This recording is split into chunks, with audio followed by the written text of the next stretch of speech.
Tere, täna tahaksin jagada oma arvamust vene koolide üleminekust eestikeelsele õppele. Õpilasena ma mõistan, miks riik soovib, et lapsed õpiksid paremini eesti keelt. Eesti keel on riigikeel ja selle oskus on väga oluline tuleviku jaoks. Kui inimene oskab hästi eesti keelt, on tal lihtsam jätkata õpinguid, leida tööd ja tunda ennast ühiskonnas kindlamalt. Selles mõttes on see muutus täiesti arusaadav.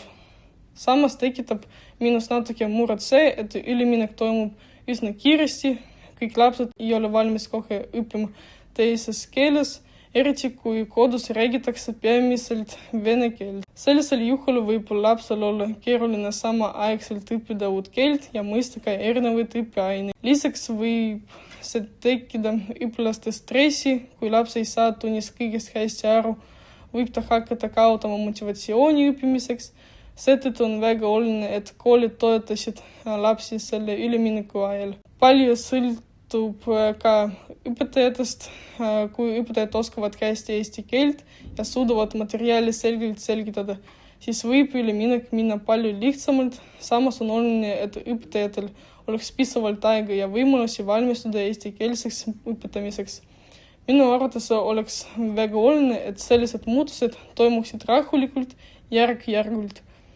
Kui lastel on rohkem aega harjutada, on neil lihtsam kohaneda uue õppekeelega. Samuti võiks koolides olla rohkem lihtsatugi, näiteks keeleabi või konsultatsioonid.